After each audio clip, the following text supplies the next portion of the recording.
आपण देव म्हणजे काय, आपण देव प्रत्यक्षात आपण बघितलेला नाही, पण आज देवदूत म्हणून जे इथे काम करतात त्या देवदूतांचा आज सत्कार समारंभ. कारण ज्या वेळेस आपल्यावर जीवन मरणाची जेव्हा प्रसंग येतो, वेळ येतो, त्यावेळेस आपल्याला सगळ्यात पहिले आठवतं ते हॉस्पिटल आणि ते डॉक्टर. अशा वेळेस कुणी कुठल्या मंदिरामध्ये न जाता सरळ हॉस्पिटलमध्ये जातात आणि डॉक्टरांना विनवणी करतात. आणि अशा वेळेस देवदूत म्हणून एक पुढे येणारं हे व्यक्तिमत्व आणि आपल्याला जीवनदान देणारे म्हणजे अतिशय महत्त्वपूर्ण वर्ग. मी खरंच नवभारतच्या ग्रुपचे सुद्धा खूप खूप मनापासून अभिनंदन करते. कारण त्या जो सत्कार सोहळा ठेवला तर खरंच या सत्कारास पात्र असणारेच या सगळ्या व्यक्ती आहेत. आणि अशा महत्त्वपूर्ण देवदूतांचा आज हा सन्मान इथे होत आहे आणि त्यांना त्या सन्मान सोहळ्यासाठी आम्हाला सुद्धा उपस्थित राहण्याची संधी आपण दिली, त्याबद्दल मी नवभारत ग्रुपचे खूप खूप मनापासून आभार मानते.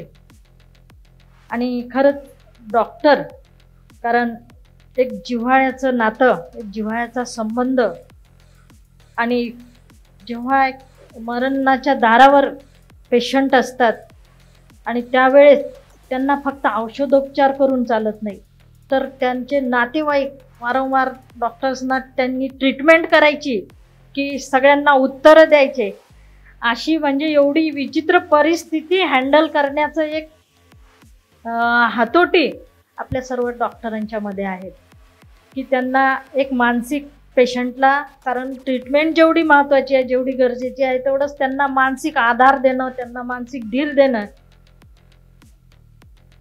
आणि हे सांगणं.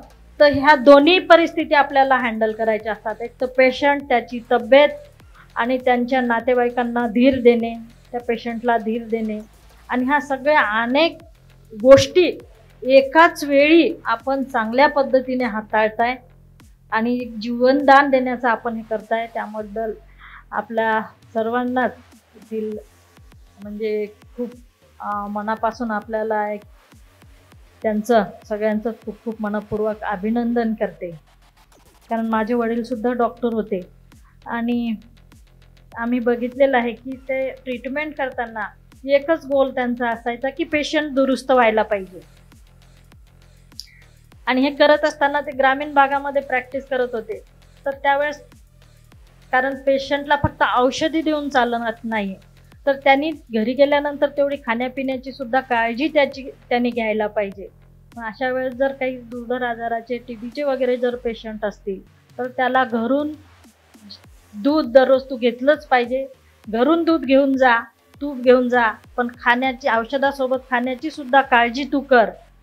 आणि पण त्या पेशंटला दुरुस्तच आपण करायला पाहिजे.